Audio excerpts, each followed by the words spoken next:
Fait que cette semaine au podcast, le parcours de Jean-Philippe Bégin, l'entraîneur-chef des Géants de Saint-Jean au niveau collégial. De quoi qu'on a parlé? On a parlé, un ancien du Rouge et Or, on a parlé de sa transition de Rouge et Or à entraîneur, dans le fond. Il a commencé à entraîner au collège de Valleyfield avec le Noir et Or, où il a passé un bon temps comme coordonnateur défensif. En fait, lui, il a toujours été coordonnateur défensif. Toute sa carrière de coach, en tout cas, jusqu'à présent. Il a gagné un championnat à Valleyfield, je pense, ou même 2, je crois, si je ne me trompe pas. Ouais. Avant de faire une transition qui était un peu inattendue de Valleyfield au cégep de Saint-Jean. Vous allez en entendre parler justement dans cet épisode. Sinon, de quoi d'autre qu'on a parlé, Pierre? C'est ça, d'arriver à un jeune âge comme entraîneur-chef au niveau collégial. Il est plus jeune que nous. Il est plus jeune que nous, sans dire que nous, on est vieux, mais lui est non, mais c'est ça, plus jeune que nous. En fait, rare. moi, j'ai appris qu'on avait déjà été coéquipiers. Fait que ça, c'est une autre affaire. Vous découvrirez comment. Mais non, c'est ça, une personne que nous, on connaissait pas non plus. On va arrêter de le dire. Là. On connaît pas grand monde, finalement, dans c'est le milieu ça, du exact. foot. Ouais, non, Mais non, commence. vraiment, on a compris un peu plus ce qui se passe à Saint-Jean, la transition aussi vers... bon, lui, il n'a pas été là quand il y a eu la transition vers la Division 1, mais en fait, la transition à comment devenir une puissance dans une ligue qui est très, très, très paritaire. Ça ressemble pas mal à ça, hein? Ça ressemble pas mal à ça. On va commencer l'épisode comme ça, je pense. Yes. Bon épisode, tout le monde.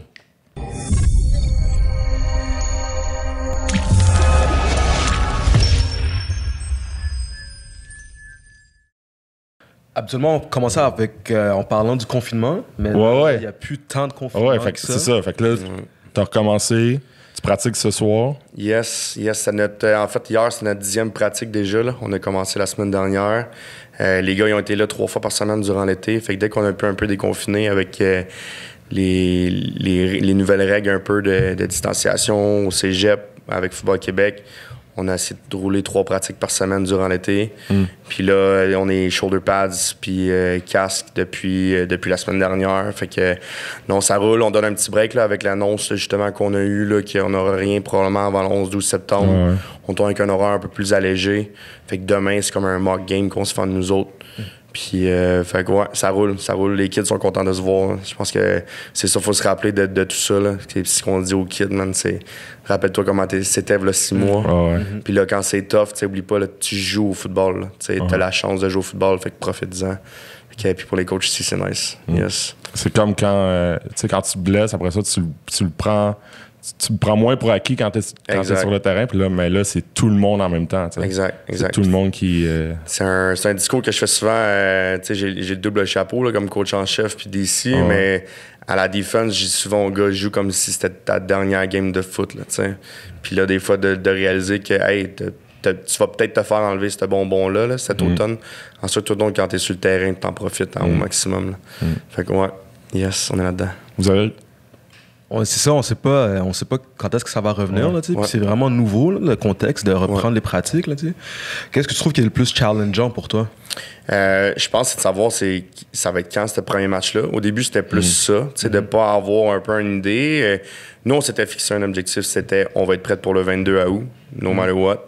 Puis après ça, on s'ajustera. On fera peut-être plus différentes choses après ces dates-là.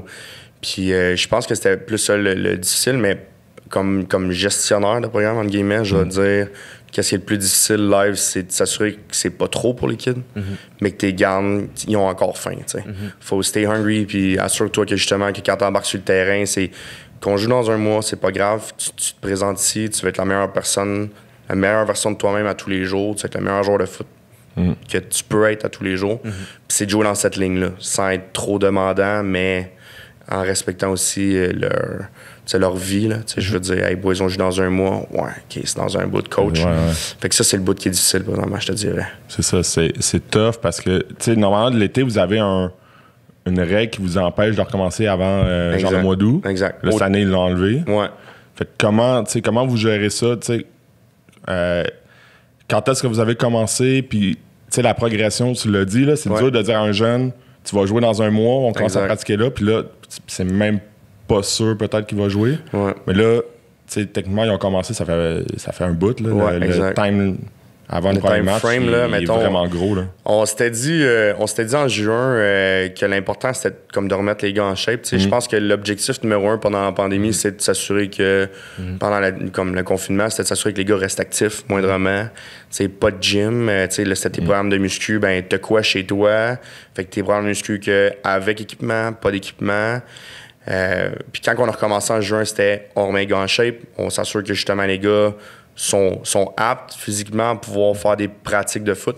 Puis vers la mi-juillet, on a commencé déjà à faire des oppositions one-on-one, pass shell, commencer à rouler un peu plus de foot, ce qu'on peut pas faire d'habitude, justement, des entraînements dirigés, entre guillemets. Fait que, non, ça a été ça. Fait qu'à la mi-juillet, on a commencé déjà à rouler un peu le nouveau système offensif de Coach Picard. Défensivement aussi, des nouveaux ajustements là, avec le personnel qu'on a. Fait que, puis là, la semaine dernière, on était comme en mode camp de printemps. Fait que, tu sais, qu'est-ce qu'on n'a pas eu au mois de mai? On s'était dit, la première fin de semaine d'août qu'on peut être sur le terrain, c'est le camp de printemps. Tout le monde a des reps égales. On est en évaluation. On veut voir les jeunes. On veut voir les gars qui vont peut-être prendre des spots. Puis là, on est en mode camp d'entraînement. Fait que c'est un peu ça le time frame là, depuis juin. Là. Puis là, on attend. On a hâte d'avoir cet horaire-là, cette saison-là. Ouais. C'est pas facile. C'est long. Ouais, vraiment. Vraiment. Mais ça regarde mieux que, là, mettons, moi, début mai, vite, là. hein?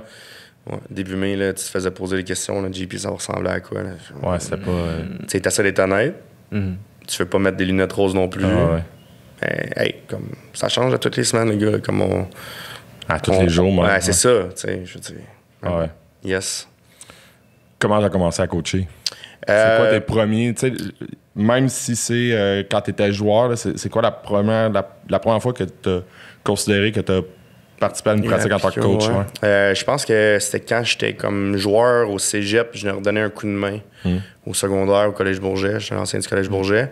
Puis, à ce moment-là, c'était Philippe Mallette, qui c'est lui qui nous a vraiment donné la piqûre pour le foot. Puis Phil nous disait, hey, venez donner un coup de main, parce qu'on a été une bonne cohorte de 2008, qu'on a tous gradué, puis on a beaucoup de joueurs, dont JP Bolduc, qu'on a été joués collégial, fait qu'on venait souvent donner un coup de main. À l'université, le Mini Rouge et Or. Puis c'est ça qui a fait un peu mon changement de carrière pour finalement devenir enseignant. Fait que j'ai fait mon bac en éducation physique. Puis là, je m'impliquais à Québec, au PSQ, Mini Rouge et Or. Je venais donner un coup de main au géant parce que j'étais un ancien géant. Puis quand j'ai fini mon bac, c'est Maxime Burbé puis Patrick Lauzon au Noir de Valleyfield que je m'impliquais déjà un peu là-bas en préparation physique l'été. Puis ils m'ont dit, on a peut-être un poste pour toi. Fait que ça a déboulé super vite. Là. Fait qu'en sortant des bancs d'école, là, déjà, là, j'avais comme un poste à demi-temps là, pour être entraîneur au collégial. Yes. Mini Rouge et Or, là, tu me fais penser...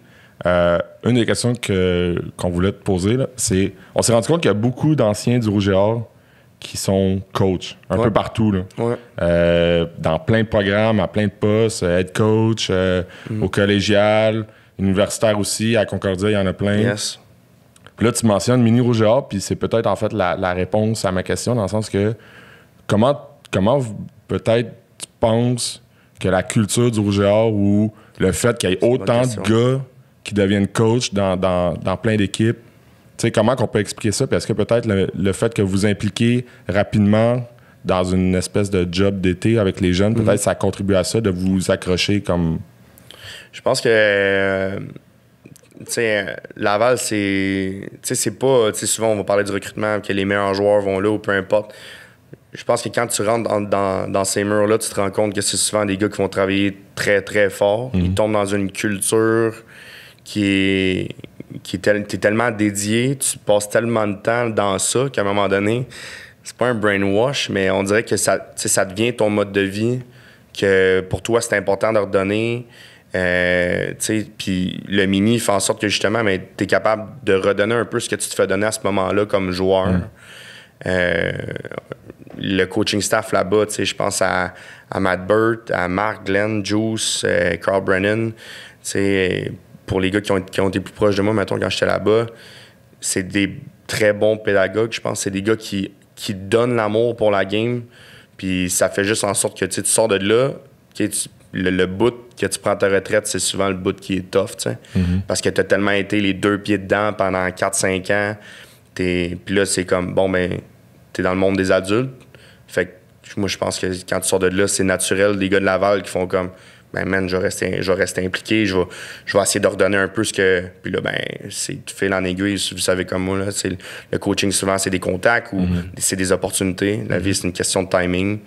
Puis c'est vraiment ça. Là. Je pense qu'on est tellement mis dedans, comme Obélix, man, on tombe dans la potion, puis on reste accroché à ça. Là. Je pense que c'est vraiment l'amour qu'on se fait donner pour ce sport-là, là-bas. Yeah.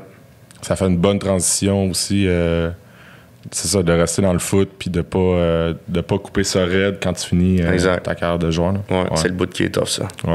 C'est le bout qui est tough. Ouais. Je le dis toujours à la blague aux gars, je suis encore bon pour un kick-off. Donnez-moi un kick-off, les gars, puis je vais être capable de le descendre, man. Puis, mais non, c'est le bout qui est tough. Là. Même là, ça fait 5 ans là, cette année, là, puis ça me tenterait encore. Là, une coupe de reps. Là. Ouais.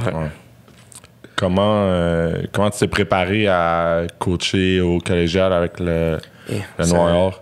Parce que c'est ça, le collégial, c'est quand même un bon niveau. Là. Ouais. Pour commencer à coacher, même si tu comprends la game au niveau universitaire, comment... je te dirais qu'à Valleyfield, je suis tombé dans un très bon timing.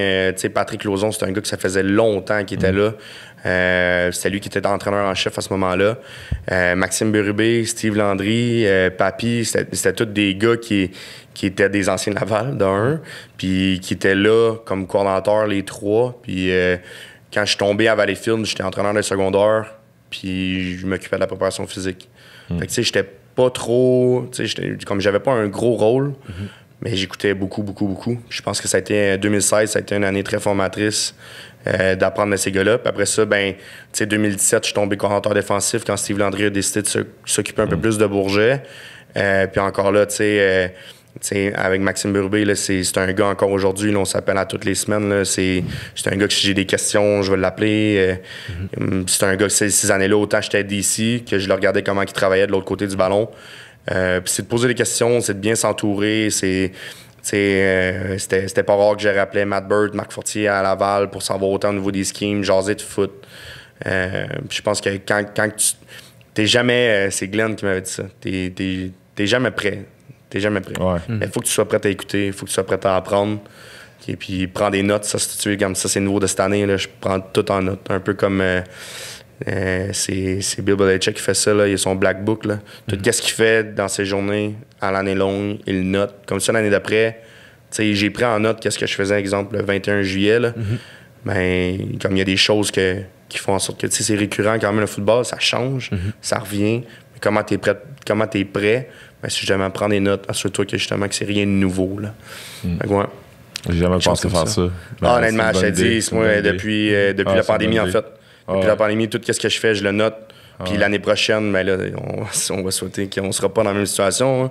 Mais, mettons live, là, training camp, que j'ai dit aux joueurs, que j'aurais dû dire après la pratique. Hey, man, j'ai oublié le tempo, man. Il y a trop de go sol. Ça, day one, là, je me le marque, je me le souligne. Fait que l'année prochaine, quand je vais arriver day one, c'est revenir sur le tempo, stay up, ainsi de suite. Fait que les affaires là même. Yes. C'est bon, ça. Quand tu as eu ton poste de coordonnateur défensif au départ, qu'est-ce qui a été un challenge pour toi comparativement à entraîneur de position? Ouais, c'est le vouloir tout faire. Jouer une 30, une 40, une 50, une belle, une sting, c'est comme... Puis je me rappelle, les gars devaient pas m'aimer en 2017, là, quand j'étais arrivé avec ce playbook-là. J'avais une gang de gars super résilients, beaucoup de jeunes, puis les gars étaient sharp, puis ils posaient pas trop de questions, me faisaient confiance. Mais à repenser à ce playbook-là, à cette terminologie-là, ça a été le bout de tout ce que je pense. Par après, j'ai fait, ouais, OK, j'étais pas prêt pour ça à ce moment-là. Le playbook d'année après année, mais il est de plus en plus simple. La terminologie, le lexique qu'on utilise aussi, c'est non, OK, on le change, on l'appelle ça comme ça à cette heure. Puis c'est un affaire aussi que j'ai appris dans les 4 dernières années comme coordonnateur. C'est quoi? C'est comme, je ne pas demander des idées aux kids. Comment qu'on l'appelle ce jeu-là? C'est quoi notre check? T'sais? C'est quoi notre signal? T'sais? Fait que les kids à cet âge-là sont très originaux, puis ça fait en sorte que c'est accrocheur de trouver un terme qui fait en sorte que telle technique, on va appeler ça comme ça. Ça reste sound, on respecte le langage du foot. Mais ouais, en 2017, ça a été Mais ils se sentent impliqués aussi. Ouais, exact. Ouais. Exact. Ils se sentent impliqués, puis j'ai l'impression aussi ça fait que c'est moins une équipe de coach, une équipe de joueurs. Exact. Ça, à ce niveau-là, des fois, c'est tough. Là. C'est de travailler en équipe, puis de garder accrochés, tu sais. Il y a beaucoup de kids qui sont à l'école à cause du foot, tu sais, comme donne-leur un rôle. Tu sais, j'ai écouté votre podcast justement avec Boubou, là, Guillaume Bourassa, qui parlait justement que il met un capitaine de punt pour le review. Hey, c'est une maudite bonne idée. Là. Comment faire en sorte que tu gardes des gars accrochés, comme on va se le dire, en 2020, au niveau du leadership. Comment pousser le leadership, je trouve que c'est important de les impliquer. Big time. Ouais, moi aussi, je l'avais aimé, cette idée-là. Ouais. Je l'avais retenu. Si j'avais un cahier de notes comme toi, je le mettrais noté. Il est noté. Yes, il est noté. Ouais. Moi aussi, je trouve qu'avec le temps, c'est pas tant la quantité de théorie qui fait en sorte que ton unité performe ou pas. Là, Qu'est-ce que tu penses qui fait la différence face à l'adversité pour une défensive? C'est de la manière que tu vas pratiquer, je pense. C'est la manière que le tempo en pratique, puis la façon que tu montes ton plan de pratique, la façon que les détails que tu vas appliquer dans tes walkthroughs, dans tes units, dans tes tackling circuits. Comment tu t'assures que justement t'es assez tough sur eux autres. Puis souvent on le dit à Saint-Jean, c'est qu'est-ce que tu vas faire quand ça va être tough. C'est vraiment ça. Puis c'est des conditionnés à ça que le présentement, il fait 40 sur le terrain à 2 heures le samedi. Ben, tu sais quoi, c'est normal que tu sois fatigué. Là, c'est tough. Qu'est-ce que tu vas faire quand ça va être tough? C'est facile de pratiquer. Fin octobre, une petite brise, il fait 10 dehors. Là, c'est tough. Tes jeux, t'en as plein dans ta tête. Il y a plein de choses qui se passent en avant de toi. Puis c'est vraiment ça, de s'assurer que c'est de taper sur le clou pour faire comprendre aux kids que hey, c'est un processus. Là. Ça sera pas du jour au lendemain. Puis c'est ça, c'est les périodes en pratique, c'est les périodes en 12-12. Puis c'est là que tu vas voir, je pense, le changement en match. Yeah. T'as fait combien d'années au Noir? De 2016 à 2019. Fait que j'ai été 1 an comme coach de secondaire, 2 ans comme DC. 2 ans comme DC. Ouais. Puis en même temps, j'étais enseignant. Fait que moi, le 2018, ça a été une année qui était quand même assez difficile là, avec le temps que je donnais aux 2 institutions. Puis j'ai step off. Puis en janvier, c'est Alex Surprenant qui m'appelait. Là. On me disait, c'est comme tout tombait un peu. Je voulais quitter Valleyfield parce que j'étais plus capable. J'étais brûlé là, au niveau de l'enseignement puis au niveau du foot, les deux comme presque à temps plein. J'en faisais trop. Là.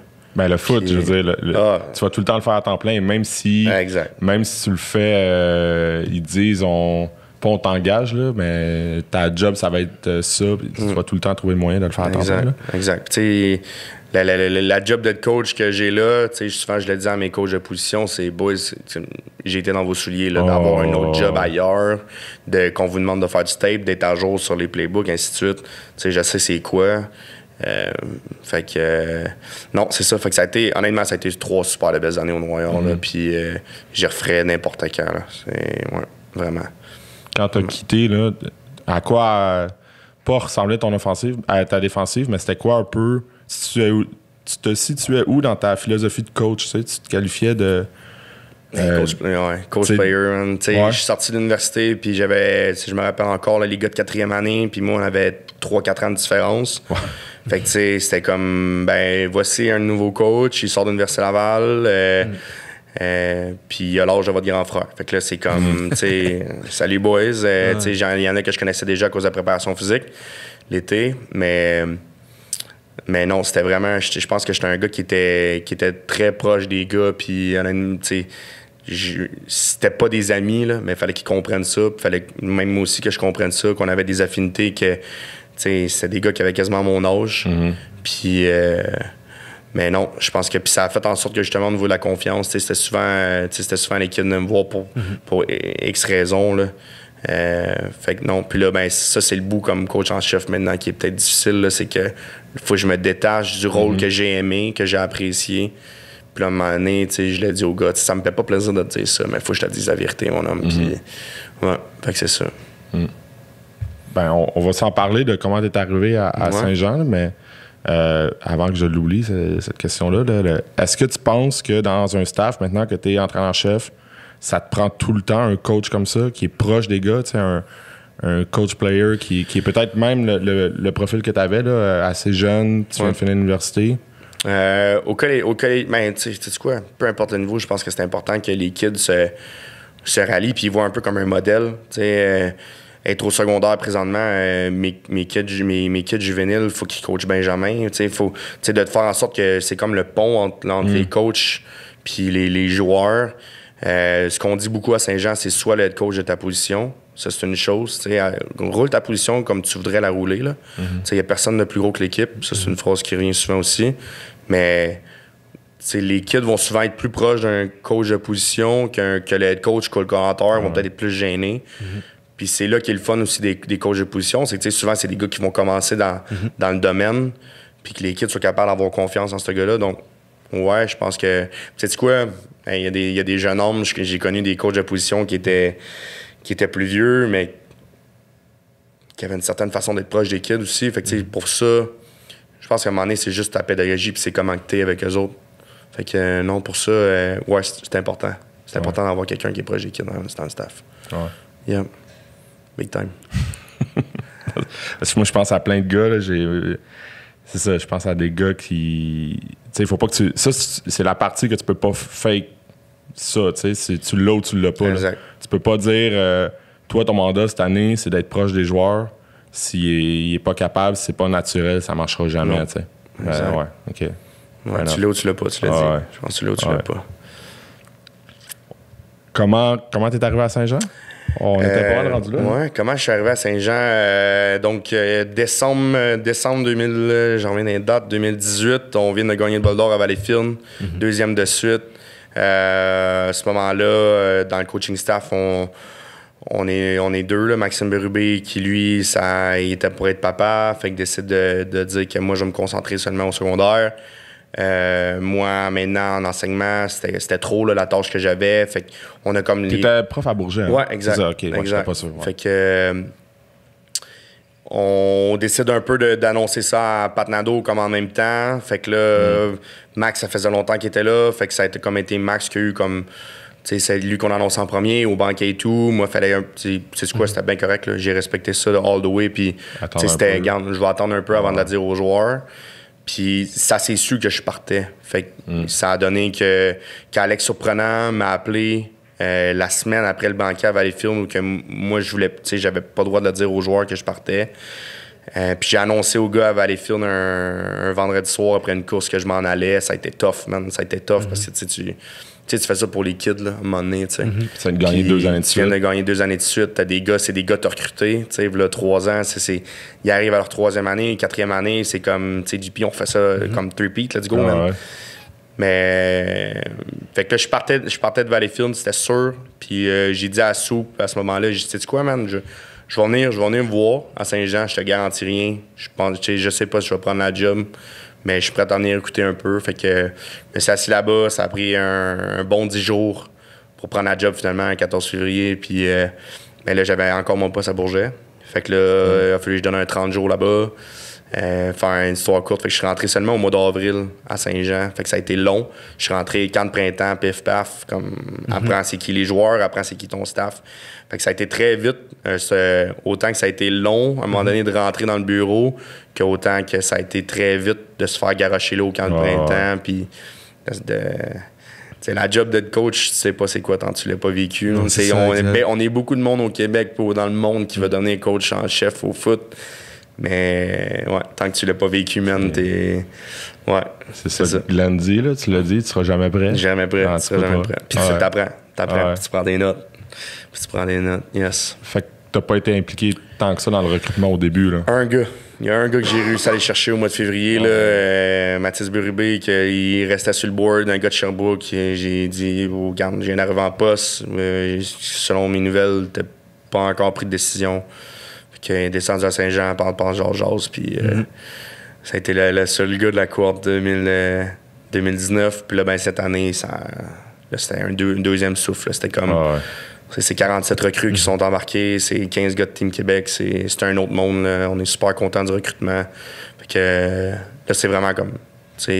L'an 0 est fait, l'an 1 est parti. Ouais, OK, ouais. Comment tu décrirais...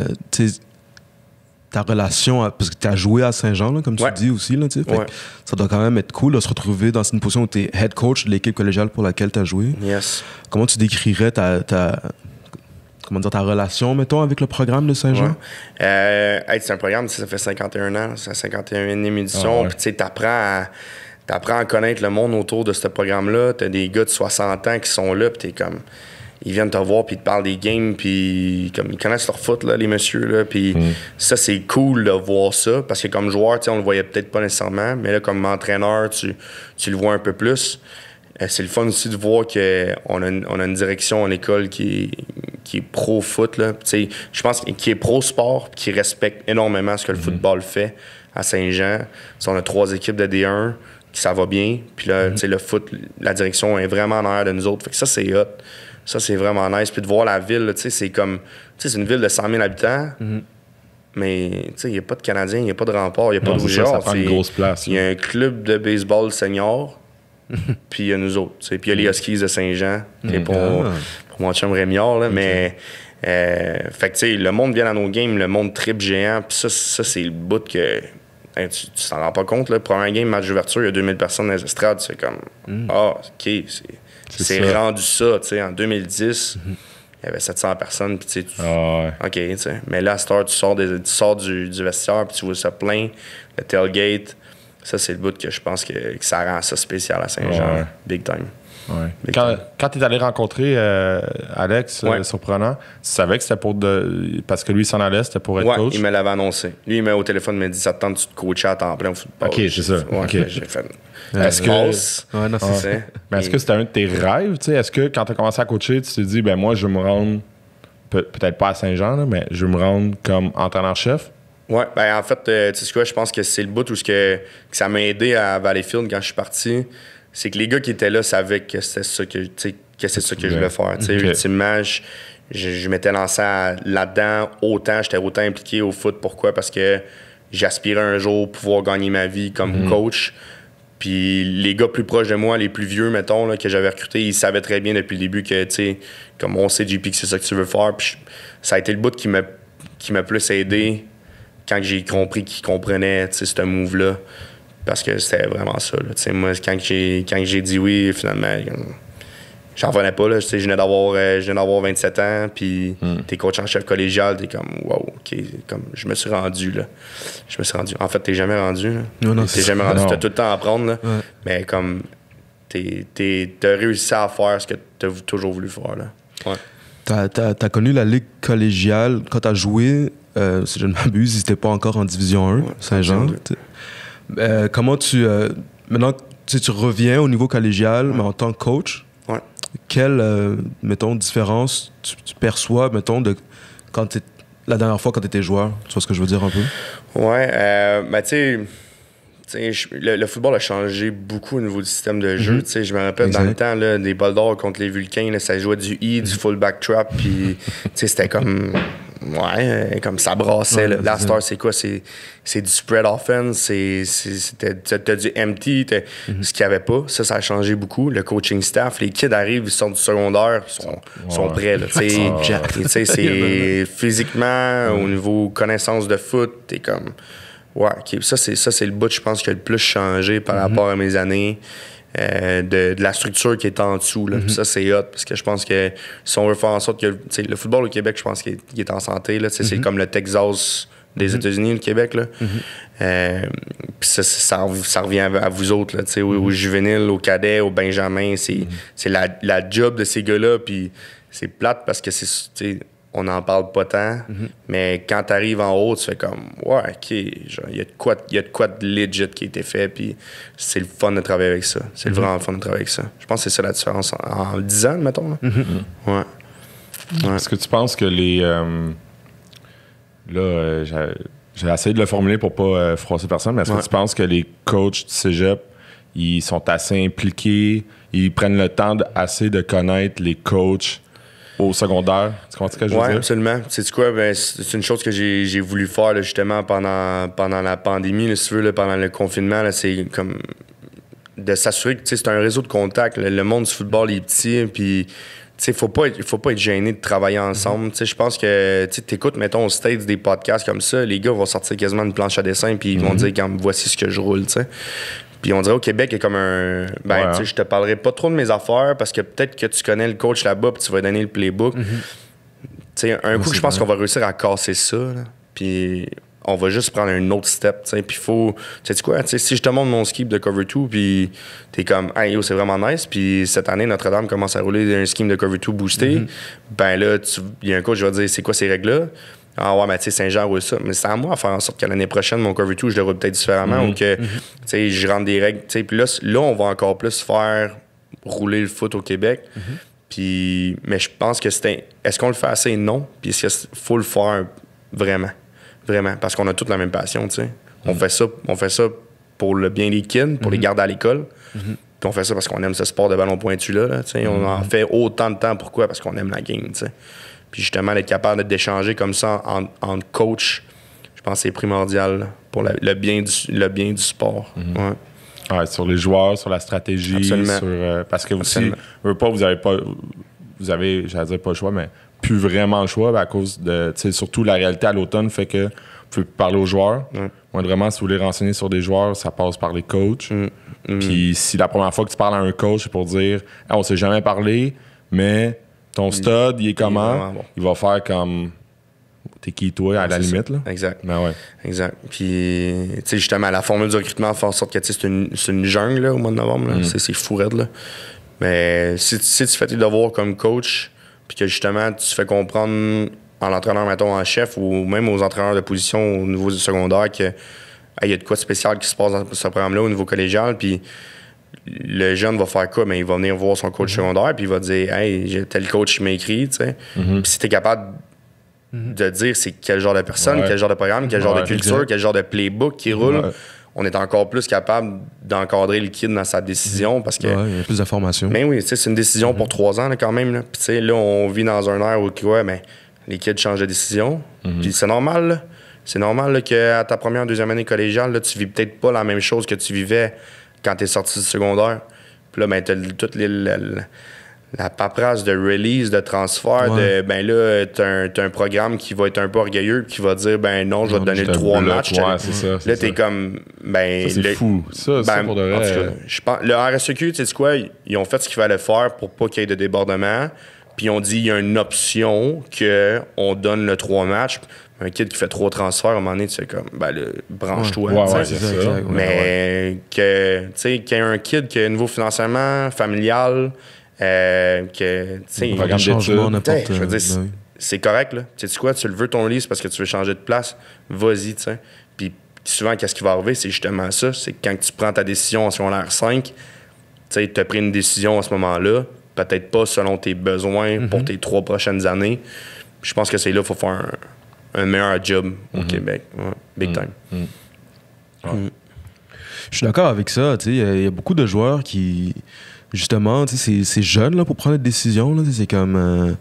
Puis là, après ça, souvent, justement, tu parlais d'orgueil des head coachs. Là, puis c'est bizarre parce qu'en même temps, tu veux pas d'un joueur qui veut pas être là non plus. Là, fait que, en tout cas, je trouve ça vraiment weird, cette règle. Je trouve ça weird les coachs qui laissent pas les joueurs, en tout cas. Mais t'as raison, tu sais, si t'es rendu au 3e, je peux comprendre.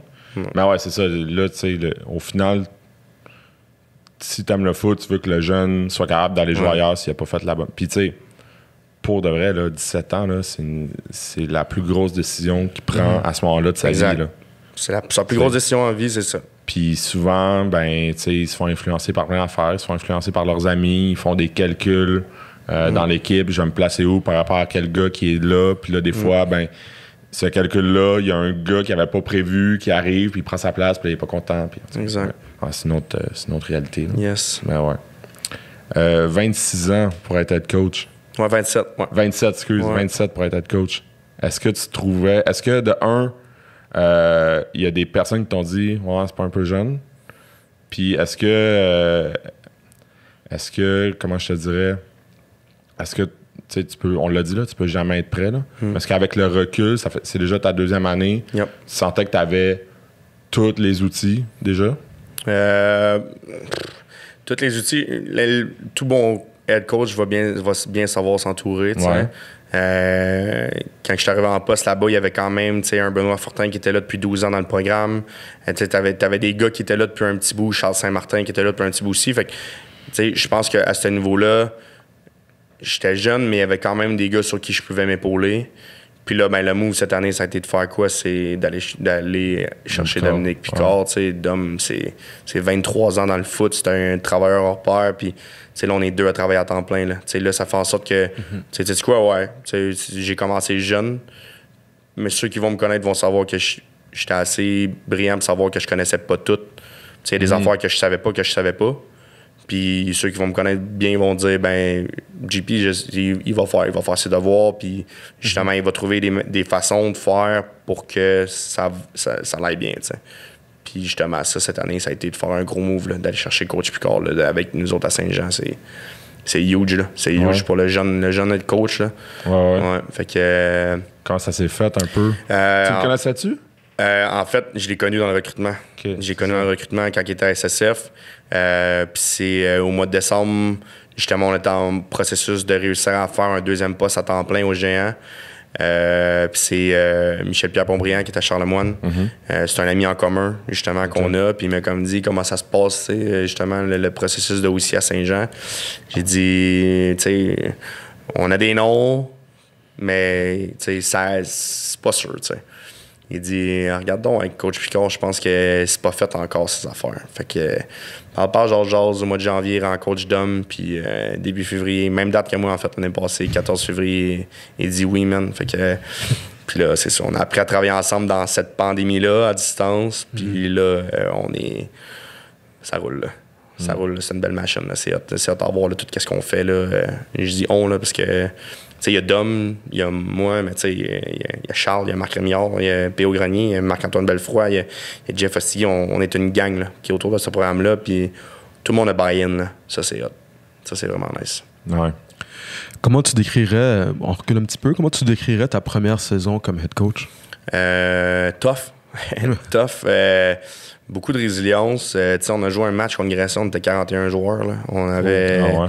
Ouais, on n'avait pas beaucoup de joueurs l'année passée. Le recrutement avait comme été, tu sais, avec Alex qui partait en janvier, moi qui rentrais en avril. C'est ça, ouais, pour les gars, là. Pour les gars, de dire je m'en vais là, quand ils savent pas encore c'est qui. Exact. Des fois, ils veulent pas attendre, fait qu'ils commettent à d'autres places. Exact. Puis, ouais. Fait que ça a été une année, je te dirais, un petit peu plus difficile à ce niveau-là. Pas chanceux avec les blessures. Tu sais, dans la vie, je suis zéro un gars d'excuses, là.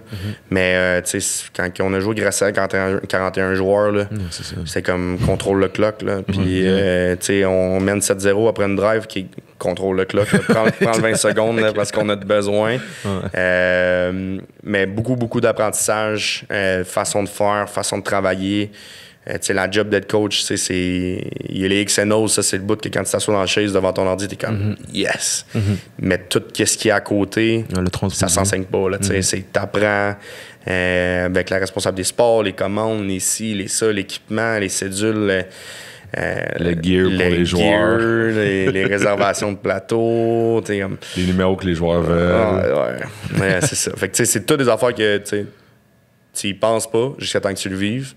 Puis fait que ça a été une année beaucoup, comme quand j'ai dit l'an zéro, là, j'aurais, pour la gang de vets qui était là l'année passée, il y avait tellement de talent. T'sais, Chris Beaulieu, Nick Lessard, Alex Levac, Arsenault, Dussault, puis je nomme juste eux autres. J'aurais tellement voulu que ça se finisse mieux pour eux. T'sais, ils n'ont pas été chanceux parce qu'on a manqué de depth, on a été maganés. Honnêtement, c'était une méchante belle gang de boys. Puis pour ça a été tough. Là. Vraiment, là, dans la game de la saison, là, j'ai dit aux gars, on venait d'apprendre qu'on faisait pas les playoffs à cause des calculs mathématiques. Ça a été de jouer cette dernière game-là pour ces gars-là. Comme, ils jouent là pour les finissants là, qui ont fait en sorte que... Parce que c'était la batch qui avait été la première année en D1. Fait que la gang de 2016, là, le recrutement 2016, fait que, on a joué pour eux autres. Là, fait que, ça a été une grosse année d'apprentissage. Grosse année d'apprentissage. Big time. Yeah. Là, tu l'as dit, là, c'est la 3e année en collégial. C'est la 5e année, là, c'est ça. Fait que, en fait, c'est la 5e année. C'est la 5e année cette année. Mais dans le sens que c'était la. Ouais, c'est ça. À ton année 0, c'est la 3e année que vous étiez. C'était le premier cycle, en fait. Ouais, exact. C'est la fin du premier cycle. Selon toi, là, vous étiez une puissance là, des deux. Collégial Division 1, il y a pas, il y a des puissances, mais cette ligue-là, à mon avis, est la ligue la plus balancée au Québec. Là. Absolument. N'importe qui de 20 existe, je suis pas sûr qui va deviner le résultat de tous les matchs à toutes les semaines. C'est impossible. Il y a tout le temps des upsets. Là. Des match-ups, des systèmes. Puis rien enlevé à la Division 2. Là. La Division 2, il y a du méchant beau foot qui se donne. Puis, sais-tu quoi, pour avoir été là, les équipes comme John Abbott, Edouard Monpetit, mettons le top 3 avec Valleyfield, là, les années que j'étais là, rien n'envie à des équipes de Division 1, là, pas du tout. Mais la D1 fait en sorte qu'au niveau des systèmes, des match-ups, t'es comme... Ah, c'est fou, c'est fou. Man, c'est vraiment nice. Qu'est-ce qui... Pas qui me manquerait, là, mais comment qu'un programme devient une puissance dans une ligue aussi forte, tu sais? Ben, le recrutement, ça va tellement vite. Sur 3 ans, c'est qu'est-ce que tu es capable de faire. Mettons, en 2 années de recrutement, je pense que c'est vraiment ça. Là. 2 bonnes années de recrutement font en sorte que tu as un bon groupe de 2e année et un bon groupe de 3e année. Là, tu as une équipe compétitive sur le terrain. Puis, si à un moment donné, c'est qu'est-ce que tu es capable de faire comme programme pour amener ça à un autre niveau. Là, nous, qu'est-ce qu'on a fait? C'est quoi? C'est un 2e coach à temps plein. Okay? Puis mettre beaucoup, beaucoup de temps pour les études. D'avoir un gros cadre pour le scolaire à Saint-Jean, puis que tu sors du secondaire, parfait, tu arrives au cégep, on va se dire, c'est pas nécessairement la place où l'école, c'est le plus intéressant des fois, en préuniversitaire. Mais comment on va s'arranger pour que tu vas être bien encadré là-dedans? Là, à un moment donné, c'est les besoins du kid. C'est les besoins du kid, c'est qu'est-ce que tu es capable de faire avec les parents aussi, de leur faire confiance que, hey, ton kid, tu l'amènes chez nous pendant 3 ans, ça va être quoi? Fait que je pense que c'est vraiment 2 bonnes cours de recrutement puis le coaching. Je pense que ça ment pas, là. Le développement de tes kids, là, peu importe que tes aides de D1, D2, D3 au niveau juvénile, le coaching que tu vas faire avec ces gars-là, le système que tu vas rouler, en plus de l'encadrement que tu donnes à l'école. Ça donne rien de recruter comme un fou. Après 2 ans, ils sont toutes partis. Comme, mets du temps à l'école, assure-toi qu'ils restent à l'école, qu'ils vont chercher leur diplôme. Puis, Quelle qualité, entre guillemets, mettons, tu penses que tous les joueurs de ton équipe ont? Tu vois ce que je veux dire? Quelle une qualité, mettons, fil conducteur? Ouais, mettons. Je vais dire pour les plus vieux, parce que je le vois en 2 vagues. T'sais. Pour les plus vieux, c'est des gars très résilients. Pour l'année qu'ils ont eu l'année passée, c'est des gars qui, justement, je sens que c'est des gars qui sont prêts à la guerre puis qui sont prêts à apprendre. T'sais. Pour les plus jeunes, ce groupe de recrues-là, il est spécial. Les gars, ils ont faim, ils sont affamés, ils aiment la game. Ils aiment vraiment la game, puis ça fait un méchant beau mix présentement parce que t'as des gars qui veulent plus perdre, puis t'as des gars qui veulent gagner. Puis tu sais, au foot, souvent, ils jouent pas pour pas perdre, ils jouent pas pour pas faire d'erreurs. Tu joues pour faire des jeux, tu joues pour... Puis là, on a le mix, justement, que t'as les vieux qui savent quoi pas faire, puis t'as des jeunes qui veulent faire partie de cette recette-là, qui veulent embarquer dans le train. Puis je le vois vraiment en deux valeurs, là, mettons, dans l'équipe présentement. Ouais. Puis ça, tu sais, dans ton recrutement, là, on a parlé, là, tu sais, le recrutement, c'est une des clés, là. Il n'y a pas juste ça, mais dans ton cas, là, vous êtes quand même beaucoup d'équipes. Moi, je considère quand même Saint-Jean proche de Montréal, là, tu sais, dans le bassin, là. Comment vous réussissez à compétitionner avec, veux pas, des équipes qui... On parlait de puissance, là. Yep. Tu es dans un bassin avec des puissances comme Grasset, comme le B-Montréal. Vanier aussi, là. Vanier a tout le temps un bon programme. Comment tu réussis à attirer des gars à Saint-Jean? C'est certain que cette année, c'était quoi? C'est l'opportunité de jouer. On avait 41 joueurs, plus 11 finissants. Là, tu fais comme, t'as une équipe de 30 joueurs. C'est comme, les boys... Si tu veux compétitionner pour un spot, je pense pas que tu peux te promettre un spot dans le recrutement. C'est pas correct de faire ça. Si tu veux avoir une opportunité de compétitionner puis d'avoir une chance de contribuer à un succès d'une équipe. Puis, l'année d'Alex, la dernière année, c'est demi-finale. Ils perdent contre Grasset, champion du bol d'or. Après ça, l'année passée, c'est quoi? C'est 3-7. Mais on sait qu'il y a quelque chose qui est en place pour faire en sorte que cette équipe-là peut faire partie de l'élite de la Division 1. Puis Puis c'était ça un peu, là, je pense que c'est de faire comprendre que hey, Saint-Jean, tu sais quoi, ben, on n'a rien envie à personne. C'est une ligne super compétitive. T'as 2 coachs à temps plein. Puis là, c'est quoi? Ben, comme, ça te tente de travailler, là. Comme, t'es-tu prête à venir chez nous puis travailler? Puis c'est quelque chose que je pense, c'est un discours que pour les jeunes en 2020, ça a l'air d'être effectif, là, je veux dire, de contribuer à quelque chose, là, de bâtir quelque chose. Je pense que ça, c'est hot. Puis on en a déjà parlé avec d'autres coachs, là, puis on pourrait le poser à tous les coachs, là, surtout les entraîneurs-chefs. Est-ce que vous portez une attention particulière des matchs? On a parlé là, dans le bassin, dans ton bassin de recrutement. Tu te dis, hey, cette semaine, on joue vieux chez eux. C'est sûr qu'il y a des jeunes qui vont venir voir ce match-là. Est-ce que, veux pas, en tant que coach, tu y penses? Honnêtement, si j'y pense, ben, je peux y penser, mais c'est tellement des gros match-ups semaine après semaine T'as que. pas le temps de penser à ça Tu sais quoi, je vais juste. Ça va être l'offense de Samad Dumelon, man, puis ça va être des Malek Mega, des Muganda, c'est une online stud, ça c'est le bout que je vais penser. Puis là, t'as le bout du chapeau d'être coach que bon, ben tu te changes au Notre-Dame, c'est quoi la marche pour se rendre là, le terrain, ainsi de suite. Ça, c'est comme. Fait que le bout du recrutement, c'est ouais. Mais honnêtement, coacher pour ça, non, je pense pas. Je pense pas. Ouais, ça deviendrait assez fou. Ouais, c'est ça, à un moment donné, c'est ça. Va chercher la game. Va chercher la game. Tu as encore le titre de coordinateur défensif, là, avec le titre de head coach. Ça fait un bout que tu es coordinateur défensif, là, si on additionne les années. Comment tu décrirais ta défensive? Hungry defense, je pense que c'est des gars qui veulent courir au ballon. Turnovers, qui create takeaways. Je veux que les gars, quand tu poursuis au ballon, puis ça, c'est un football life que j'ai tellement aimé, là, celui de Charles Woodson. Tu vas arriver au plaqué, tu vas tellement vouloir frapper fort sur le ballon que le gars va tomber. Bottom line, tu sais. Puis je veux que les gars aient cet instinct-là, poursuivre au ballon. Je pense pas qu'on joue une défense qui est simple. Je l'ai dit aux gars, là. Comme, on va vous préparer pour le prochain niveau. Tu sais, on va rouler un système que c'est classique, là, Strong Cover 3. Là. Tu sais, on la rentre, la couverture 3, là, par principe.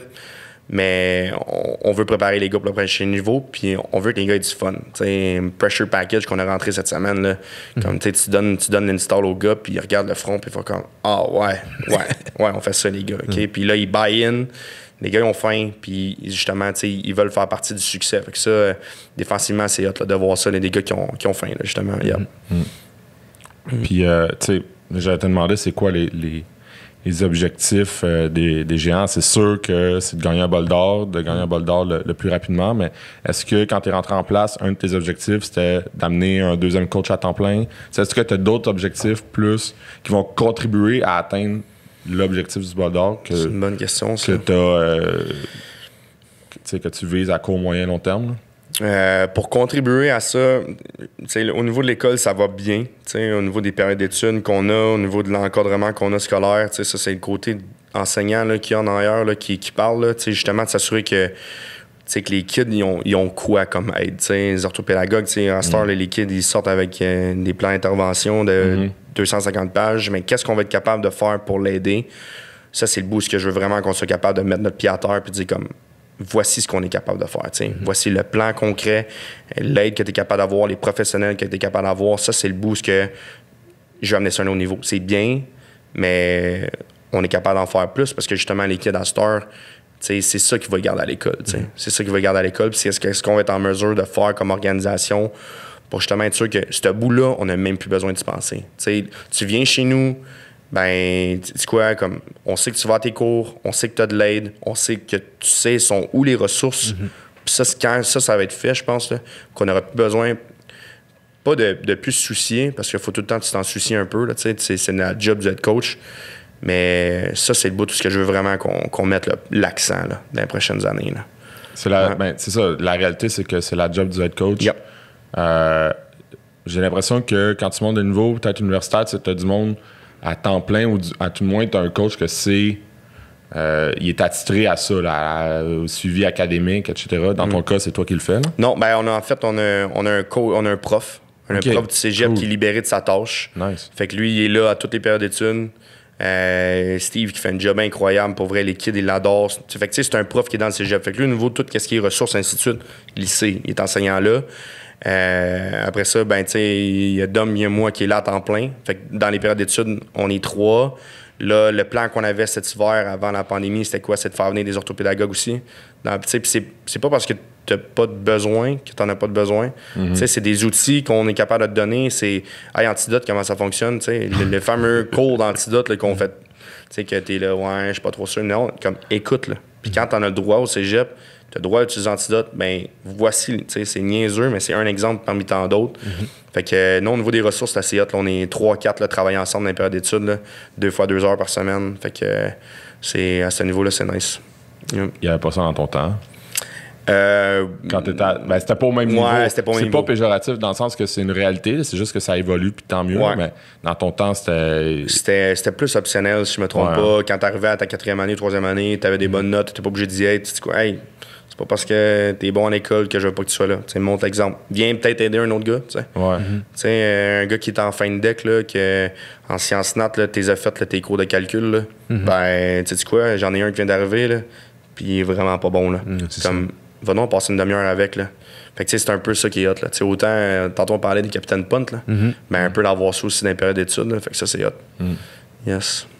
Ben justement, en parlant de capitaine, comment tu choisis tes capitaines? Ouais, Comment ça, vous je voulais choisissez vos capitaines? Ça, c'est une très Parce bonne que question. Nous, on pense à ça vraiment beaucoup en ce moment. Puis c'est ça, il y a multiples manières de le faire. Là. Ouais. Une chose que c'est une décision qu'on a eue ensemble comme coaching staff, là, c'est pas des capitaines qu'on va chercher pour l'instant. On veut des leaders. Puis ces leaders, il y a plusieurs façons d'être leader. C'est par exemple des leaders vocaux. Je veux dire, je ne nommerai pas un capitaine pour nommer un capitaine.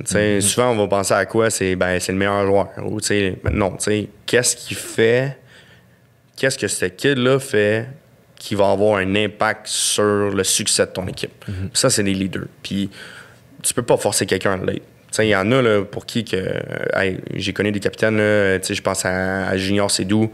Lui, comme il arrivait dans le huddle là, avant les games, là, puis comme il parlait. Là, comme, c'était sa tâche. Mais tu en avais d'autres, comme je pense à Vince Deloge. Là, je veux dire, il parlait pas. Là, zéro.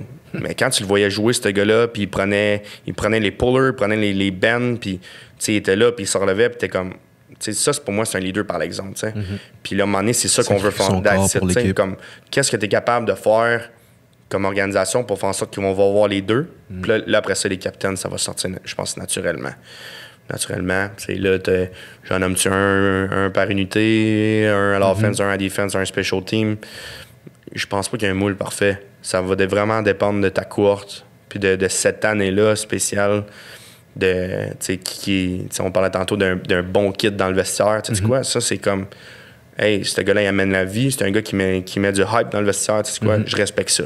Parfait. Maintenant, ce kid-là, il est-tu sharp à l'école, sharp sur le terrain? OK, là, on jase. Là, c'est peut-être un genre de gars qui pourrait tomber dans un capitaine. De toute façon, cette année, le capitaine, il ne pourra même pas aller faire le coin toss. Non, c'est ça, il y a ça aussi. Là. Parce que c'est ça, au final, tu l'as dit, il y a le capitaine, c'est un rôle, puis c'est ça pour aller serrer la main au début, là, mais vous autres, vous identifiez des leaders. Ouais.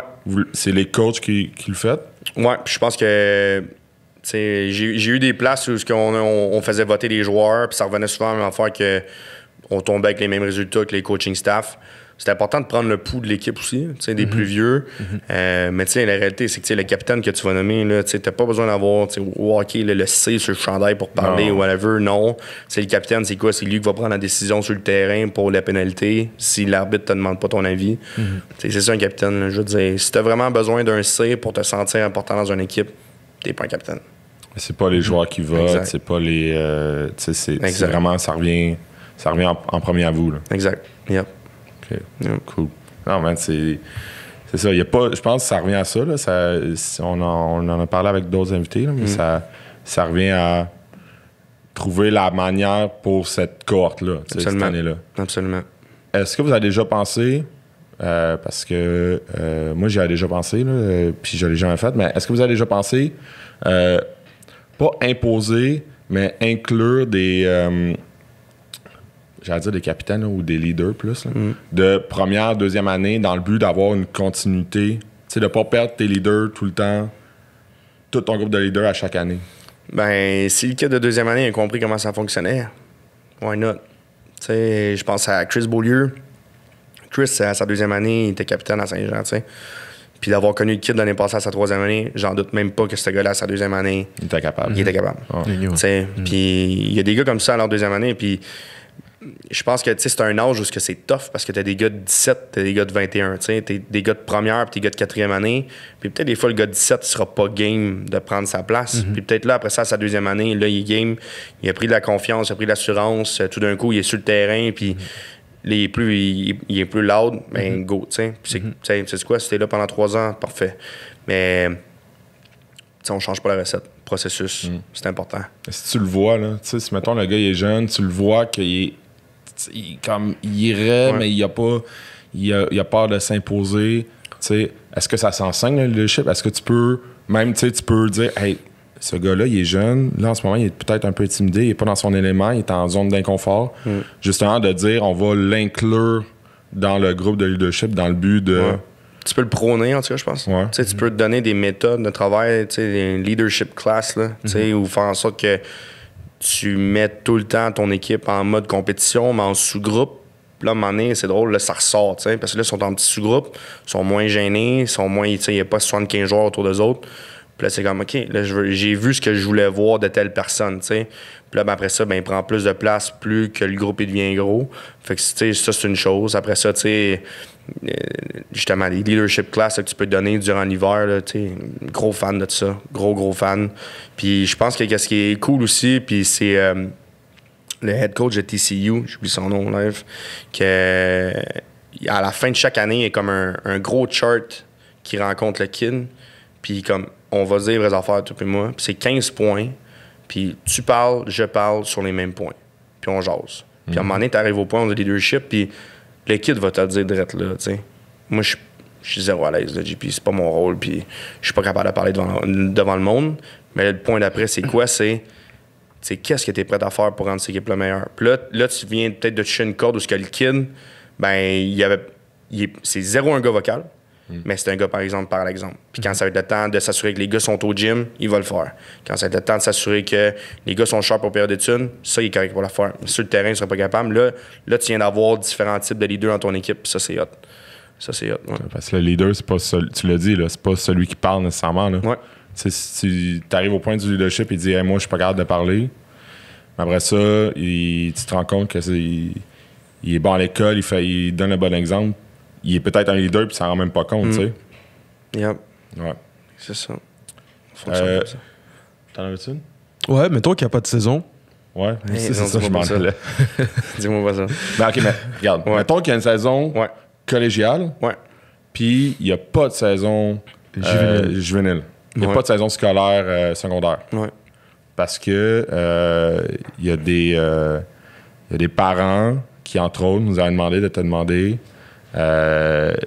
comment qu'un coach collégial, un head coach collégial va gérer ça.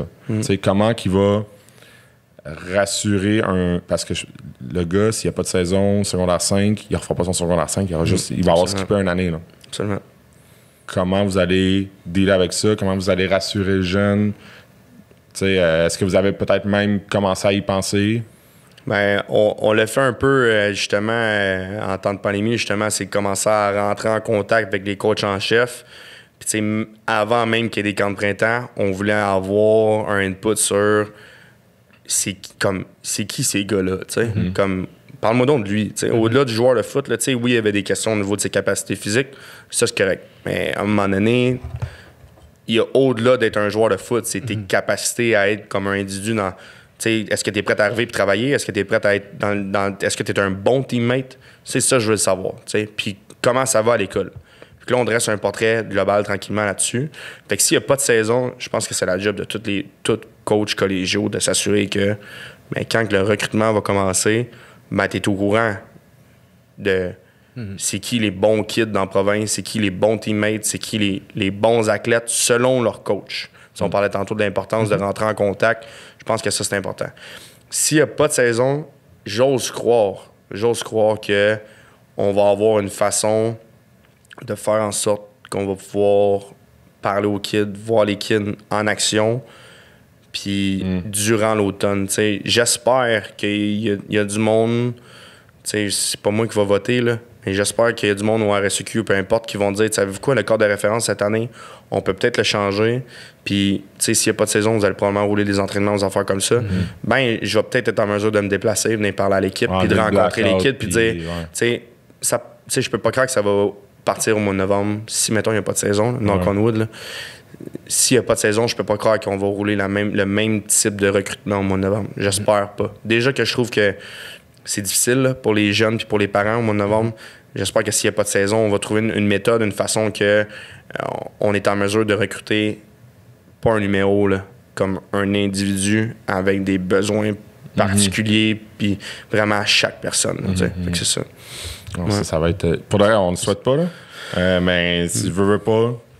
N'importe qui fait... c'est ça, un coach de foot, ça essaie de tout prévoir les possibilités aussi. Il faut quand même y penser. Là. Ouais. Puis un peu dans la même optique, là, en ce moment, aux États-Unis, là, il y a plein de programmes NCAA qui cancellent tout. Là. Puis le reste du Canada, c'est pas parti pour avoir beaucoup de foot cet automne. Là. Est-ce que tu as peut-être, j'allais dire, eu vent ou peut-être tu penses qu'il va y avoir beaucoup d'yeux tournés vers le Québec s'il y a du foot des États-Unis parce qu'ils n'auront rien d'autre à checker, tu sais. Est-ce que toi, en tant qu'head coach, il y a quelque chose à laquelle tu penses pour peut-être plus tes finissants de dire, hey, si on s'enligne vers ça, ça va-tu changer de quoi dans ta vie ou... Ben, tu sais, je pense que... Ben, j'ose croire qu'on va avoir une saison en automne, ça c'est sûr, puis que le talent au Québec est reconnu, je pense, no matter what. T'sais, avec des Duvernay, des Eau-Claire, des Dequois qui poussent au bord de la frontière, plein de gars qui s'en vont aux States. J'ose croire que le talent est reconnu, peu importe la situation, ça c'est une chose. De deux, les gars, il faut qu'ils comprennent que, oui, il y a le bout recrutement, puis ainsi de suite pour nos gars, mais t'as une saison à jouer. Comme, fais ce que t'as à faire. Après ça, là, comme la vie fait bien les choses, si ton objectif c'est d'aller NCAA, si ton objectif c'est d'aller jouer à UBC, no matter what, comme fais juste ce que tu as à faire, concentre-toi sur ta saison, sur qu'est-ce que tu peux contrôler. Le reste, au mois de novembre, là, peu importe qui va venir cogner à la porte, là, on verra. Mais honnêtement, s'il n'y a rien cet automne, puis ça me fait penser au point d'avant, à la question d'avant. On va avoir une saison au printemps. Si, mettons, il n'y a pas de saison en automne, on a une saison au printemps. Puis là, mettons pour les parents, les jeunes secondaires 5, là, à la mission tardive, là, c'est jusqu'au 7 août dans des programmes. Là. Fait que, si tu as une saison au printemps, là, comme applique juste pas au premier tour. Puis, ben oui, prends ton temps. Puis rentre en tremplin deck, fais tes cours de base. Puis stresse pas avec ça. Je veux dire, il y en a plein là, qui rentrent. Il y en a plein qui rentrent là, des fois, là, parce qu'ils finissent leur cours aux adultes. Là. Ben, on aura une plus grosse cohorte. Puis tu sais quoi? Ben, ça sera au cégep à s'adapter. Il y aura peut-être des kids qui vont attendre plus longtemps avant de prendre leur décision. Parfait, c'est correct. Et puis, je sais pas si vous vous rappelez, là, mais il n'y a pas si longtemps, là, les kids prennent leur décision après les camps de printemps au mois de mai là, pour commit. Ça, c'est nouveau, là, cette mode-là. De moi, je commit après avoir fait une pratique au mois de janvier. Puis même là, t'es généreux. Il y en a qui committent 24 novembre. J'ai pas fait une pratique encore. Je sais même pas c'est qui mes teammates. Je sais même pas, à la limite, pour le reste, je suis sûr qu'il y en a qui savent même pas c'est qui leur coach de position. Ils ont parlé au head coach. Puis... Exact. Fait que, tu sais, on va peut-être revenir à ça, là, comme, hey, va faire des camps de printemps. Puis là, va te faire évaluer. Puis ça sera la job du coach en chef d'être un bon coach, puis d'être honnête envers le kid, puis de dire, tu sais quoi, t'es peut-être pas fait pour jouer ici. Ou, tu sais quoi, hey, là, comme, j'ai peut-être pas eu la chance de te pouvoir jouer vraiment à l'automne. Je t'ai vu jouer dans un jamboree au printemps, ou peu importe. Là, t'es venu faire un camp de printemps, t'as fait tes devoirs, je t'ai dit, applique à Saint-Jean. On te veut big time. Tu sais, puis je pense que ça va peut-être être une façon de faire qui va encore plus faire du sens. De revenir à ces vieilles méthodes-là. Là. Non, c'est vrai. J'y avais pas pensé, mais ça fait bien du sens. Là. Yeah. Ouais. Mettons que tu devais nous présenter ton coaching staff, coach par coach. Puis qu'on t'écoute. Ouais, OK. Je vais commencer par mon bras droit, là, coach Picard. Un coordinateur offensif qui donne un coup de main avec la O-line. Travailleur hors pair, dédié. Honnêtement, j'ai jamais vu un gars travailler comme ça, là, comme être dédié à son équipe, d'être dédié à son sport, vouloir faire en sorte que les kids soient meilleurs. être un excellent pédagogue. Je vais arrêter là, ça c'est assez. Mais honnêtement, Dom, pour vrai, c'est un très, très content de pouvoir travailler avec ce gars-là. C'est une opportunité pour moi. Non, je suis privilégié de pouvoir travailler avec un gars comme ça. Coordonnateur des unités spéciales, Pierre-Olivier Grenier, un ancien des géants. Puis là, à partir de là, c'est tous des anciens géants. Fait que ça, c'est hot. Là. C'est important, ça? Ouais. Puis je trouve que ça rend la chose encore plus spéciale à Saint-Jean. Fait à part Dom, c'est tous des anciens géants. Fait que Pierre Grenier, coordonnateur des unités spéciales, il a connu Oti à McGill, il a connu Seb Lévesque. Fait que il a connu des coachs très, très legit. Puis c'est un jeune qui finit un bac en enseignement lui aussi. Fait que c'est un autre pédagogue dans le staff dédié à ses kids. Il adore être sur le terrain. Comme il vient de se faire opérer au ciel. Là. Il s'est fait opérer à mi-juillet. Ben, il coach une jambe, puis comme, il est sauté. Là. Il arrive à la maison, puis il met de la glace. Un autre gars dédié. Si je m'en vais maintenant au niveau du coaching staff offensif, Charles Saint-Martin, coach de carrière depuis 7 ans maintenant à Saint-Jean, qui a été sous l'air surprenant, que là, il apprend à travailler avec Dom. Très bon coach technique au niveau des carrières. Il n'y en a pas beaucoup, des coachs de carrière au Québec qui sont legit, qui font ça depuis longtemps. Donc, Charlie, lefty, qui enseigne à des droitiers. On aime ça. Honnêtement, il est très, très sharp pour sa 7e année.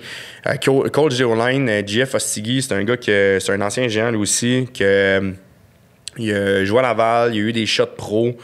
On l'a pogné late au mois de juillet parce qu'on avait Philippe Quentin au début qui était censé coacher avec nous, un ancien de Laval. Puis lui, il a une ferme. Fait que présentement, sur la ferme, il est débordé. Fait que c'est Jeff Ostigui qui prend un peu le lead. Mais Phil Quentin, il est là aussi. Ça, c'est un autre gars qui a joué à Laval. Un ancien géant. Coach de running back, Sam Dupuis. Il a été MVP avec les géants, porteur de ballon avec les géants jusqu'à qu'il a gagné les bols d'or. Fait que ça, c'est offensif. Sam, c'est typique coach running back. Boule d'énergie, good kid, proche des gars.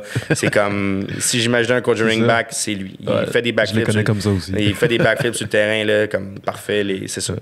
Puis défensivement, coach D-line, Marc-Antoine Belfroy, qui a joué à l'opposé de Mathieu Betts, un gars qui était dans l'ombre un peu de Mathieu, qui a joué 3 ans à Laval, champion de la Coupe Vanier. Grosse responsabilité lui aussi avec la ferme, mais il est là, il est présent. Un gars super dédié aussi.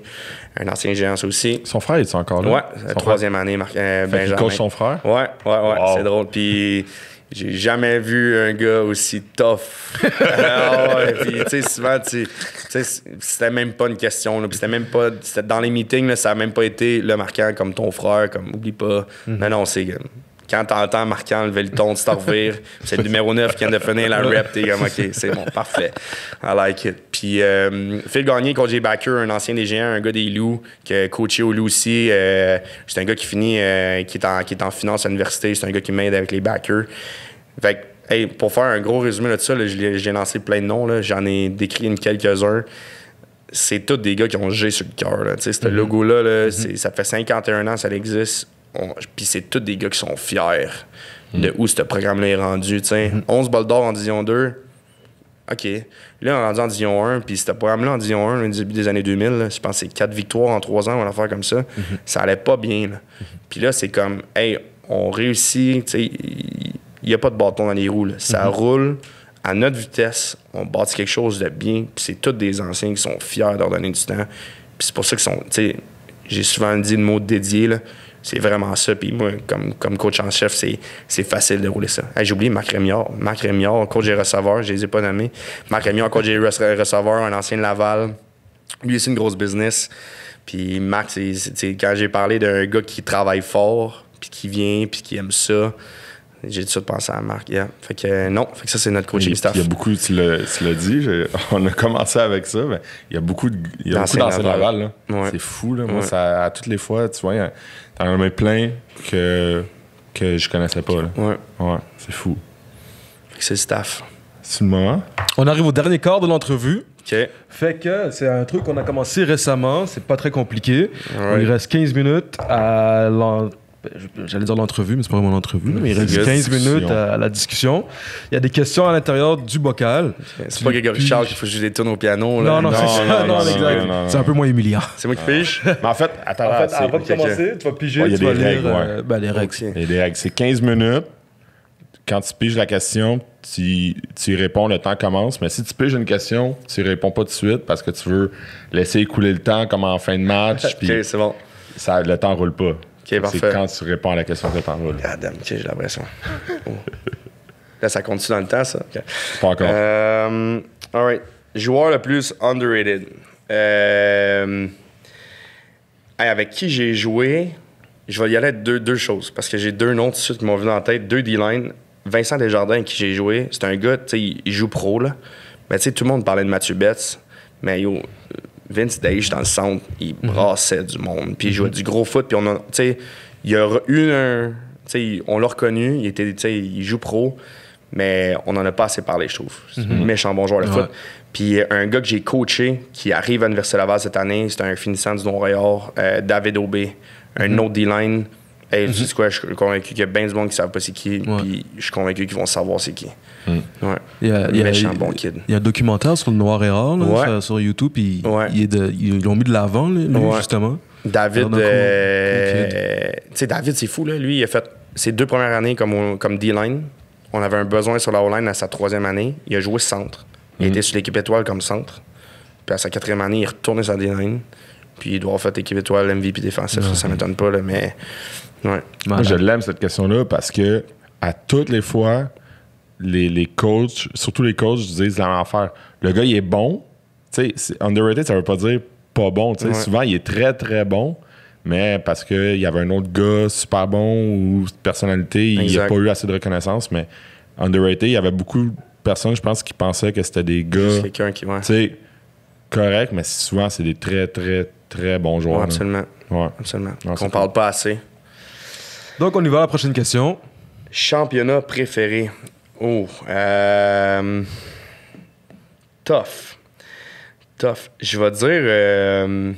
j'en avais 2 comme joueur puis comme coach, mais je vais dire comme joueur en 2007, Challenge Wilson. On avait joué IMS contre Beauce dans le temps que Beauce était loadé avec Charles Lambert puis ces affaires-là. On perdait 27-14. Il restait... Attends. T'as connais-tu la game? Ben, je la connais plus, je l'ai joué. Fait qu'on était ensemble. C'était à IMS? Ouais, on était ensemble. Moi, je jouais au line. Je peux te la compter. Short kick, piton au tableau, devant le tableau. Ça fait tellement... 4e essai.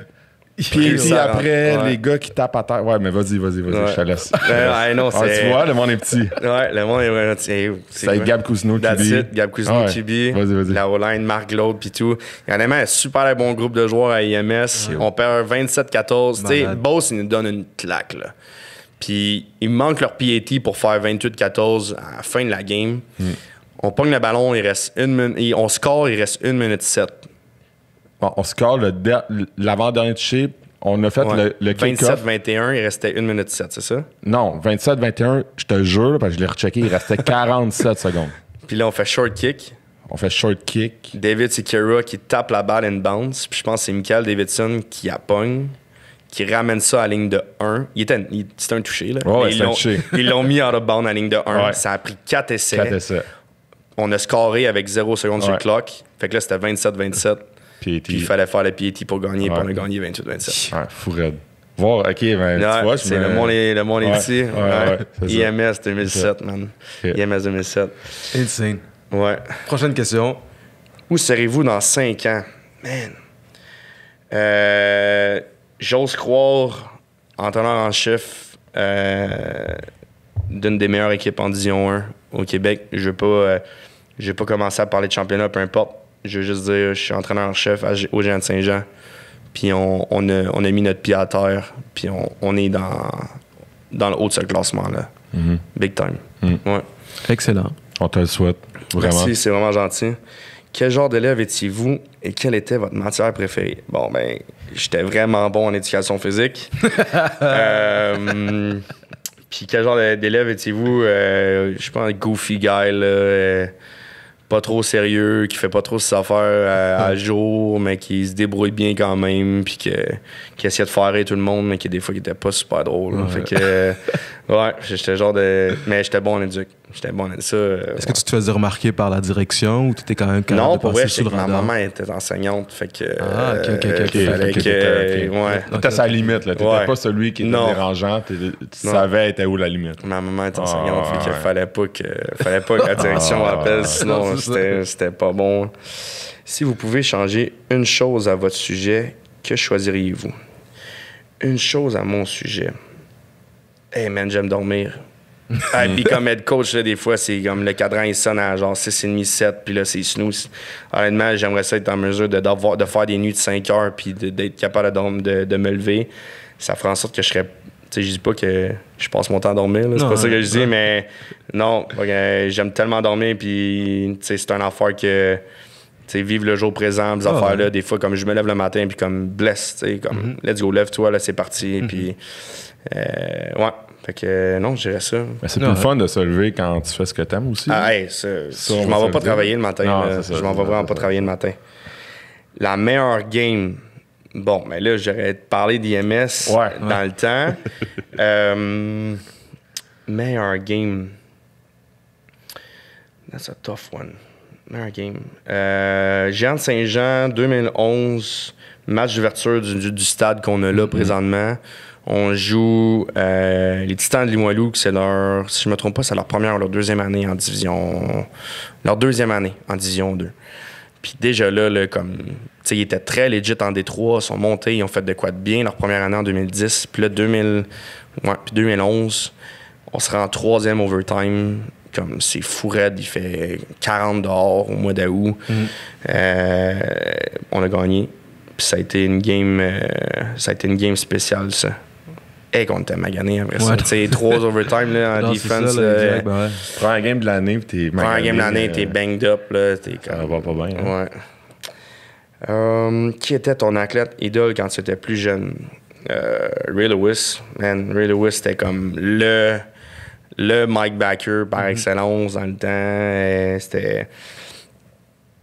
T'sais, autant au niveau des speeches qu'il donnait, autant au niveau de la manière qu'il jouait. Il y avait des gros backs là, ces années-là. Là, Jerome Bettis, Eddie George, man. C'était des gars qui étaient physiques. Puis t'avais lui, là, le Mike Backer des Ravens. The original middle linebacker, on dirait. Un vrai. Là, Tu penses, il y a le numéro 52, il y a une grosse grille, il y a un gros neck. Exact. Et c'est ça. Parle fort. Ouais, c'est ça. Fait que, All pipes. Prochaine question. si tu devais coacher une autre position, safety, man. Puis, tu sais quoi, j'aurais parlé de Sean Taylor probablement avant, mais je respecte tellement cette position-là, man. Comme safety, là, strong safety, free safety américain, puis même au Canada, tu sais, je trouve que c'est une position qui est souvent pas perdue, mais qu'on va souvent le faire jouer haut, alors que c'est tellement un bon athlète, là, je trouve. Là. C'est un gars à safety il y a des bons joueurs qui ont joué safety, puis on n'a pas souvent parlé de ces gars-là. Puis c'est une très belle position parce que c'est un gars qui peut descendre au ballon, qui peut jouer man-to-man. C'est souvent ton corps ailleurs défensif. C'est un gars qui est super brillant. Donc, coacher, là, vous allez me dire, coach de safety, il n'y en a pas beaucoup, là. Ou coach de DB, là. Mais safety, là, je trouve Eric Berry, Sean Taylor, gros fan. Des gros joueurs, ça. Ouais, gros fan. S'il avait fallu que tu joues à une autre position quand tu jouais. J'aurais dit safety. Ouais? J'aurais dit safety pour vrai. Okay. Ouais, dans le post, là, descendre. Dans le temps où on pouvait donner des coups de casse. Non, c'est ça. Ouais. Je me dis, les gars, ça va 15 minutes. Hein. Absolument. Le meilleur joueur contre qui j'ai joué. J'ai joué contre Laurent dans le temps à McGill. Sais-tu quoi? Il était. Tu sais, c'était un gars qui était à l'école, puis on savait, là, on entendait parler, là, que, tu sais, des fois, il se présentait pas aux pratiques ou peu importe, puis t'arrivais, puis t'étais comme, yo, ce gars-là, il est bon, là. Il est très, très bon. Mais, mettons, là, un gars, là, que je vais te dire qu'on a travaillé fort, là, contre lui, là, c'était Gab Cousineau, man. Gab Cousineau, tu sais, il y avait une offensive très, très bien rodée autour de lui. Il y avait des très bons joueurs, mais je me rappelle encore des game plans. C'était on attaquait Gab Cousineau. Fallait faire une grosse job contre Gab. Puis là, ça me fait penser à Carl Quinlan aussi, dans le temps à McMaster, Coupe Vanier 2012, ma première Coupe Vanier. Là, j'ai nommé 3 gars, je m'excuse. Mais Carl Quinlan aussi, là, moi, je m'arrivais first year universitaire. Ce gars-là venait de gagner la Coupe Vanier l'année d'avant contre Laval. Puis là, on joue contre Carl Quinlan, puis on dirait tout qu'est-ce qu'il fait. Il est bon, il est vite, il lance fort. Fait que, je te dirais, ces 2 QB-là, Gab Cousineau et Carl Quinlan. Puis est-ce qu'il y aurait... c'est un peu plus tricky, là, mais... Est-ce qu'il y aurait un coach? C'est qui le meilleur coach, je pense, contre qui... Que t'as affronté? C'est bon, ça. Dans ton cas, ce serait peut-être coordinateur offensif. Ouais, mais je suis en train de penser à ça. Il y a tellement des bons coachs en D1, man.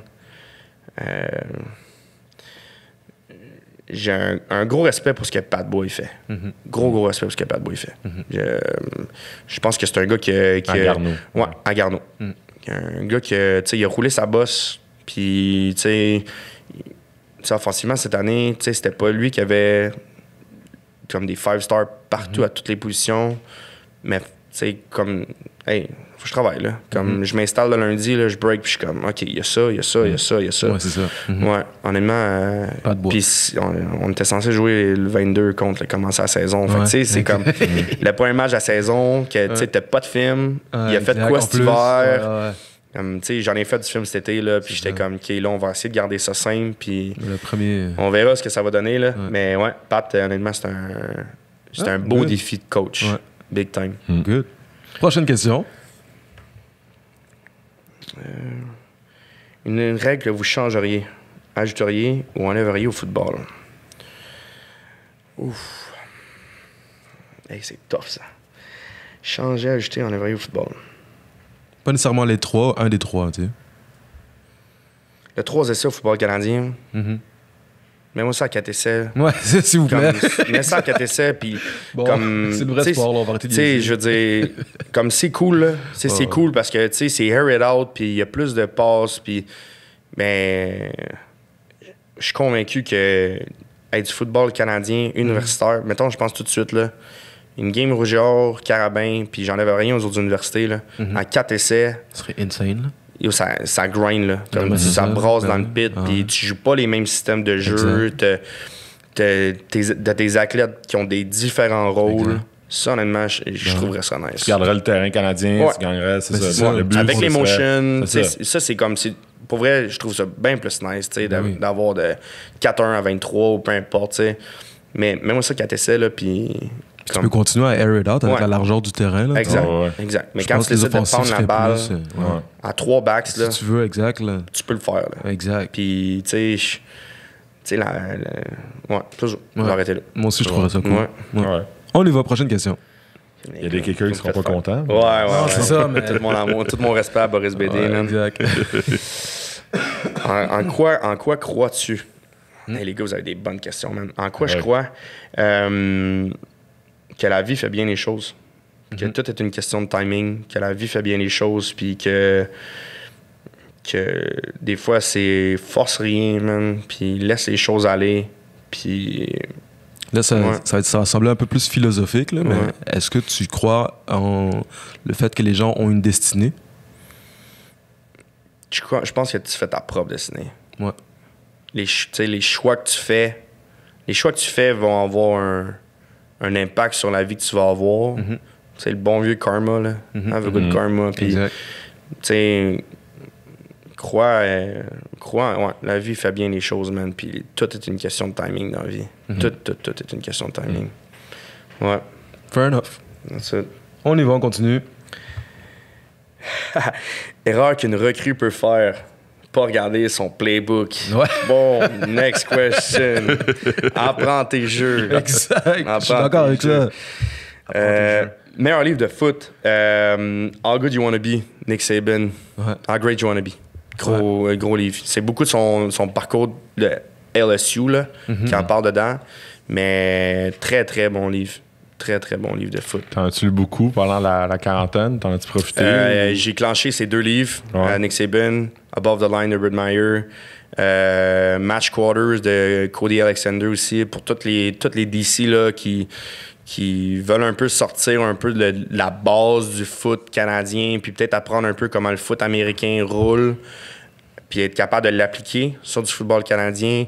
Match Quarter, Cody Alexander, là, il y a quelques livres, là, c'est très nice. C'est très, très nice ce qu'il fait, ce gars-là, là, qui était à Baylor back then, puis avec des defenses du Big 12, là, que c'est souvent reconnu, le Big 12, comme on fait des points, puis il n'y a pas de defense. Je suis un gros fan des Sooners, puis toutes les fois qu'ils font 50 points sur le board, mais ils gagnent 52-47, et comme il peut-tu avoir quelqu'un défensivement qui se lève, s'il vous plaît? Mais non, lui, il a fait une grosse job à Baylor dans le temps. Ouais. Alright. À ajouter sur ma liste. Ouais, vraiment. On y va. Si vous ne pouviez manger que dans un seul restaurant pour toujours. Un seul. Là, je vais faire de la pub pour un restaurant. On va aller chercher de la commandite. S'ils ne nous payent pas, on bleep le nom. J'ai bien ça, je vais être politique. Le numéro 7 à Saint-Jean-sur-Richelieu. C'est un très, très, très bon resto. Ça vient d'ouvrir. Un bon steakhouse. C'est super comme place. Donc, le numéro 7, Saint-Jean-sur-Richelieu. Soit tu manges avant les matchs ou... Ça vient d'ouvrir, en fait. Ça fait un mois. Ça fait un mois que ça vient d'ouvrir. Mais non, je connais super bien le propriétaire. Puis honnêtement, c'est de la très, très, très bonne bouffe. C'est de la qualité. Ouais. Il n'y a pas beaucoup de restos comme ça rive sud. Ouais. Perfect. Qu'est-ce qui est le plus significatif chez une personne? Quelqu'un d'honnête. Quelqu'un d'honnête dans la vie, je pense que ça vaut beaucoup. Ça vaut beaucoup, beaucoup chez une personne, quelqu'un de... Ouais. That's it. Très bien répondu. Ouais. C'est des bonnes questions, les gars. Comment ça d'habitude une victoire? Je m'assois autour de la table avec le coaching staff, puis on vit le moment. Mais oui, exact, on vit le moment parce que là, vous allez me dire, JP, c'est pas arrivé souvent l'année passée. Tu sais quoi?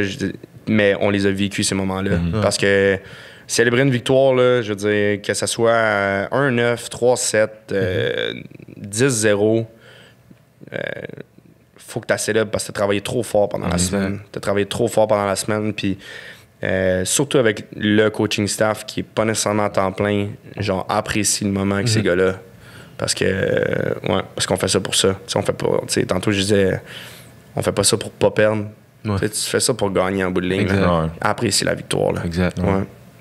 Tu l'apprécies jusqu'au lendemain ou jusqu'au prochain match? Ou lendemain matin, c'est fini. Lendemain, c'est fini. Lendemain matin, c'est fini. Back to work. On trouve le film puis on commence à breaker. Le meilleur jeu. Le meilleur jeu que soit tu as collé, que tu as fait, que tu as participé.